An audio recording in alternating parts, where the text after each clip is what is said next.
Hello students, स्वागत है एक बार फिर से आप सभी का आपके अपने यूट्यूब चैनल विष्णु सर में। देखिए, आज की वीडियो में हम चर्चा करेंगे जो हमारा नया सत्र आरंभ हो चुका है, सत्र 2024-25। इस सत्र के अंतर्गत हम आज 8 ग्रेड अभ्यास पुस्तिका में कक्षा 8वीं गणित विषय में अध्याय 2 एक चर वाले रैखिक समीकरण इसका संपूर्ण हल करेंगे। तो आपसे निवेदन है, चैनल पर यदि नए हो आप तो चैनल को सब्सक्राइब कर ले, जिससे हमारी प्रत्येक वीडियो आप तक पहुंचती रहेगी। तो आइए वीडियो शुरू करते हैं, अच्छे से सभी प्रश्नों को समझते हैं। देखिए, सबसे पहले दिया हुआ है, प्रश्नों को पढ़कर दिए गए विकल्पों में से सही उत्तर चुनकर लिखिए और सामने दिए गए सही घेरे को भरिए। यहाँ पर आपको 1 से लेकर 5 तक के प्रश्नों में सही विकल्प प्रश्न हैं, उनमें से जो सही है उस विकल्प को चुनना है हमें और इधर घेरा करना है। तो देखिए, सबसे पहले दिया हुआ निम्नलिखित में से कौन सा गणितीय कथन समीकरण है। यहाँ पर बताना है हमें कि एक चर वाला रैखिक समीकरण कौन सा है। तो यहाँ पर देखिए, ए वाला जो है उसमें चर है और एक रैखिक वाला समीकरण है, क्योंकि यहाँ पर देखिए सभी में कोई मान नहीं है, चर है नहीं है, किसी में मान नहीं निकलेगा, तो इस प्रकार हमारा ए राइट आंसर होगा। अगला देखिए दूसरा, 3x 2 बराबर 13 में x का मान क्या होगा। तो यहाँ पर देखिए इसको हल करें हम, 3x, अब ये प्लस के है, दो उधर पक्षांतर करेंगे तो किस में हो जाएंगे, माइनस में। तो 13 में से 2 कम करें तो कितने बचे, 11। 3 गुणा में तो किस में जाएगा, भाग में, तो x बराबर 11/3, यानी कि हमारा डी राइट आंसर होगा। अगला देखिए तीसरा प्रश्न, एक चर वाले रैखिक समीकरण के हल होते हैं तो केवल एक ही हल होगा, क्योंकि हमारे जब भी समीकरण को हल किया, जैसे इस समीकरण को हल किया तो इसमें एक ही मान आया 11/3, तो केवल एक हल होगा। प्रश्न नंबर चौथा देखिए, चौथे में है कि दो संख्याओं का योग 16/7 है, यदि एक संख्या 11/7 है तो दूसरी संख्या कौन सी होगी। तो देखिए, दो संख्याओं का योग है, उसमें से एक दे रखी, तो उसी को हम इसमें से घटा देते हैं। तो 16/7 में से 11/7 घटा देंगे तो हमें कितना प्राप्त होगा, हर समान है तो अंश को घटा देंगे, 16 में से 11 को कम करेंगे तो कितना बचेगा, 5, तो 5/7। पाँचवा देखिए, किसी संख्या के तिगुने में से 15 जोड़ने पर, अब किसी संख्या का तिगुना, तो हम वो संख्या मान लेंगे x, तो किसी संख्या का तिगुना करेंगे तो कितना हो जाएगा, यहाँ पर देखिए 3x, कोई संख्या उसे हमने मान लिया x, उसका तिगुना किया 3x, 15 जोड़ देते हैं, बराबर कितना प्राप्त हो जाता है, 93। अब इसको हल करेंगे हम, तो यहाँ पर देखिए 3x, ये 15 प्लस का तो उधर माइनस में हो जाएगा, तो यहाँ पर 93 ऋण 15, 93 में से 15 कम करेंगे तो 3x बराबर कितना बचेगा, 78, और 3 का भाग 78 में देंगे तो कितना आएगा, 26। तो ये हमारा राइट आंसर होगा। प्रश्न छठा देखिए, यहाँ पर 5x ऋण 3 बराबर 1/2, इसको हल करना है। तो देखिए, सबसे पहले हम चर यानी कि एक से चर है और संख्या अचर है, तो चर को एक तरफ कर लेंगे। तो यहाँ पर 5x से पहले से ही है, इधर से हम क्या करेंगे, x को ले आएंगे x के साथ, तो ये प्लस का किस में हो जाएगा, माइनस में, तो 5x ऋण x, 2 पहले से ये इधर, और ये माइनस के 3, यानी कि ऋण के 3 किस में हो जाएंगे, प्लस के 3 हो जाएंगे। हल करेंगे इसको, तो 5x में से एक x कम करेंगे तो कितना x से बचेगा, 4x, और इधर 2 और 3 5 हो जाएगा, 4 गुणा में x के, तो x इधर भाग में हो जाएगा, 5/4 हमारा आंसर होगा।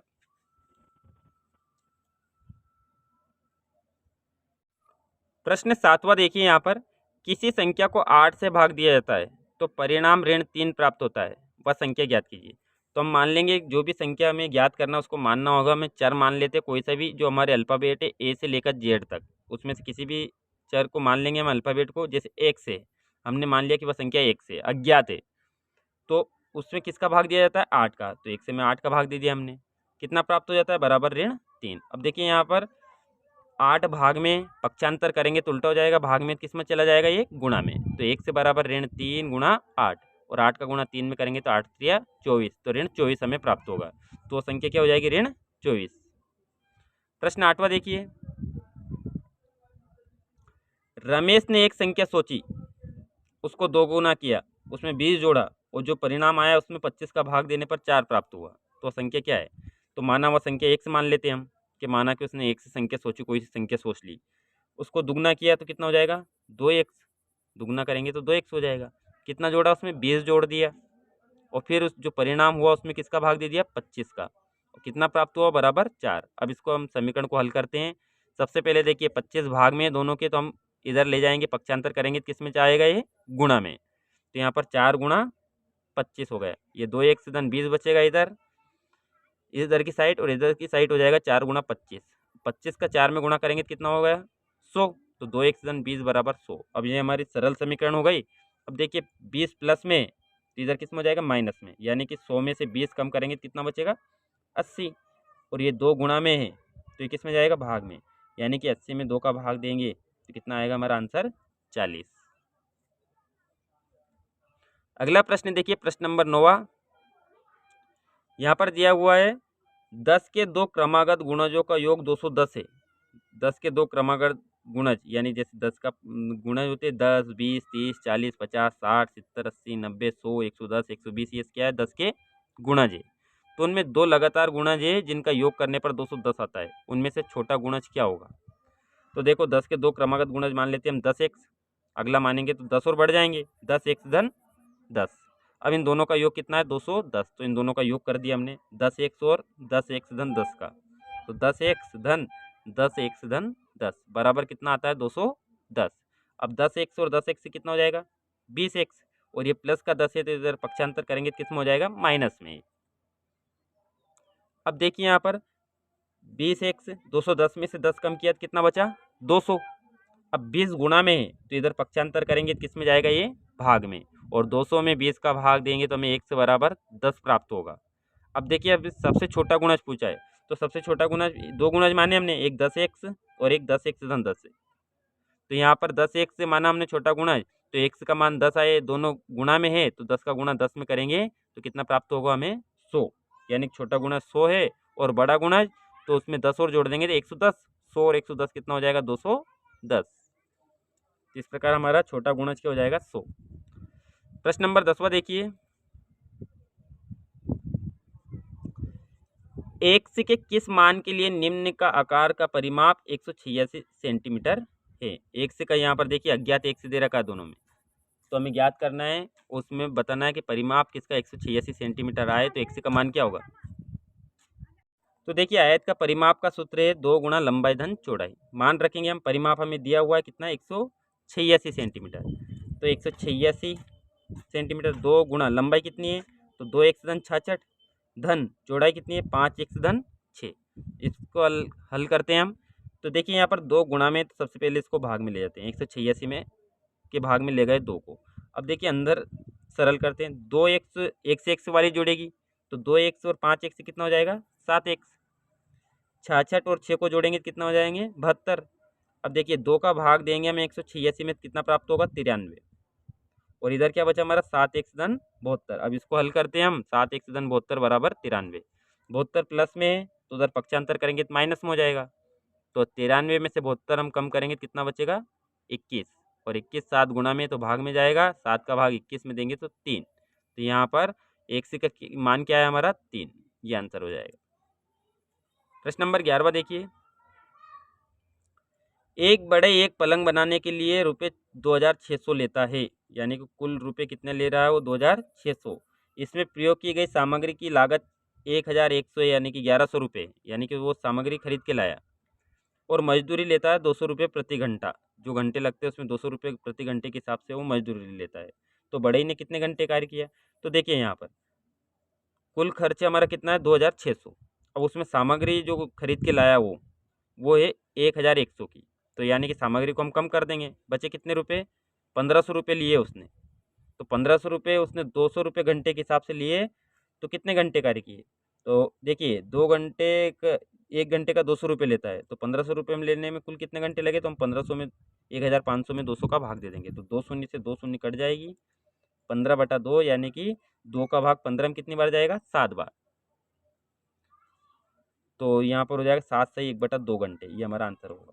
या फिर ये भी कह सकते हैं हम 15/2 घंटे, ये हमारे दोनों आंसर है।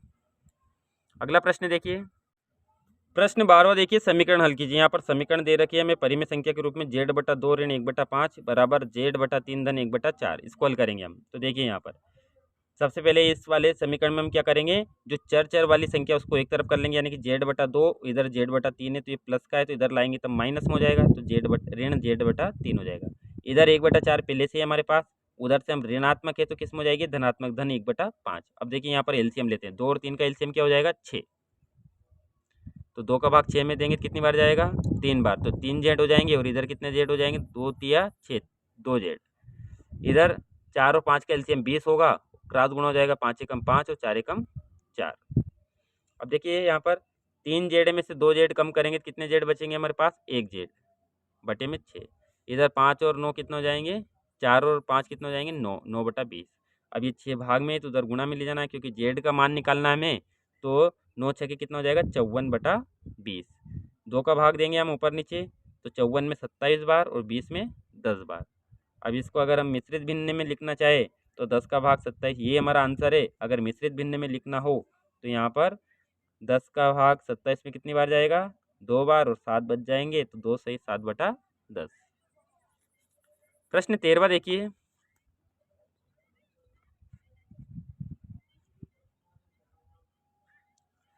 तेरहवें प्रश्न में दिया हुआ समीकरण को हल कर उत्तर की जांच कीजिए। अब देखिए यहाँ पर इतनी जगह नहीं है कि हम उत्तर की जांच करें, लेकिन हम हल करते हैं इसको। तो यहाँ पर देखिए 5x ऋण 2 कोष्टक के अंदर 2x ऋण 7 बराबर 2, 3x ऋण 1 धन 7 बटा 2। अब यहाँ पर देखिए हल करेंगे हम। 5x ऋण 2 का अंदर गुणा करेंगे, 2 दूने 4x, माइनस माइनस क्या हो जाएगा? गुणा में प्लस, 2 सते 14। यहाँ पर 2 का अंदर गुणा किया, 2 तिया 6x और 2 एकम 2 धन 7 बटा 2। यहाँ पर 5x में 4x कम करेंगे तो कितने x बचेंगे? 1x plus 14। यहाँ पर देखिए 2 का एलसीएम लेते हैं हम, तो हम इसके साथ में 2 नहीं है भाग में तो गुणा कर देंगे, 2 छंगे 12x और 2 दूने 4 धन 7 बटे 2। अब 2 भाग में तो इधर पक्षांतर करेंगे तो किस में जाएगा? ये गुणा में। तो यहाँ पर गुणा में ले गए हम 2 को, तो 2 कोष्टक के अंदर 1 धन 14, यहाँ पर 12x और ऋण 4 में 7 जोड़ेंगे तो कितना बचेंगे? धन के 3। गुणा कर देंगे, 2 का 1 में करेंगे 2x, 2 का 14 में करेंगे 14 दूने 28, 12x धन 3। अब x वाली संख्या एक तरफ और संख्या एक तरफ, तो हम x वाली इधर ले आते हैं क्योंकि बड़ी इधर है। तो 12x 2x लाए प्लस के तो माइनस क्यों गए? 10x बचे। इधर 28 पहले से है, 3 को लाए, 28 में 3 कम करेंगे तो 25 बचेंगे। तो x बराबर यहाँ पर कितना हो जाएगा? 25 बटा 10। यानी कि हल करेंगे, 5 का भाग देंगे ऊपर नीचे, 50 25 और 5 दूनी 10, 5 बटा 2 हमारा आंसर होगा। अगर हमें उत्तर की जांच करनी है तो यहाँ पर जहाँ पर भी x है वहाँ पर क्या रखेंगे हम? 5 बटा 2। लेकिन ये हमारा आंसर है 5 बटा 2। 14वां प्रश्न देखिए।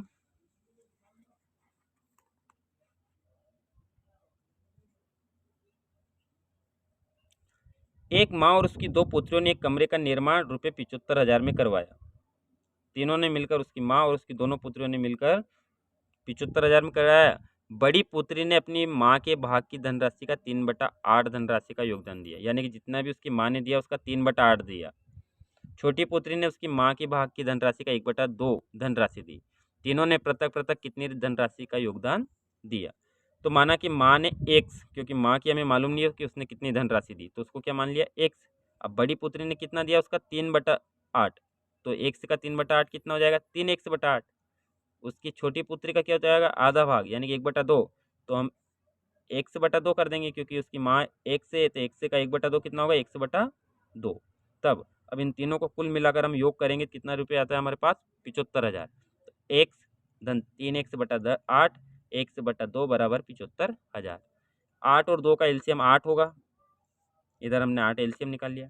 x के बट्टे में कुछ भी नहीं है तो 8 का ही गुणा कर देंगे हम, 8x। 8 का 8 में भाग देंगे तो एक बार जाएगा, 3x ऐसा कैसे रहेगा? 2 का भाग 8 में देंगे 4 बार जाएगा, 4 का गुणा x में करेंगे 4x। अब यहाँ पर देखिए बराबर 75,000। जोड़ेंगे हम 8x, 3x 11x और 4 15x, तो 15x बटे 8 बराबर 75,000 हो जाएंगे। अब यहाँ पर देखिए, यहाँ पर 15/8 था, अगर पक्षांतर करेंगे क्योंकि x का मान निकालना है, पक्षांतर करेंगे तो कितना हो जाएगा? 8/15। तो हमने 8/15 कर दिया, 8 गुणा में चला गया और 15 भाग में। 15 का भाग 75 में कितनी बार जाएगा? 5 बार, यानी कि 5,000 गुणा 8, और 5,000 का गुणा 8 में करेंगे तो 8 5 40,000 हो जाएगा।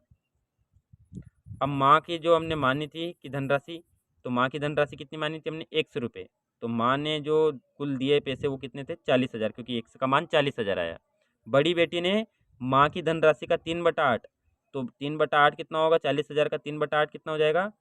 1,000, यहाँ पर हो जाएंगे 15,000, सॉरी यहाँ पर कितना हो जाएगा? ये बराबर 15,000 रुपये। फिर छोटी पुत्री, तो छोटी पुत्री ने उसका कितना दिया था, आधा, 1/2 का मतलब आधा, तो 1/2 यानी 40,000/2 करेंगे ना, कितना आएगा, 20,000।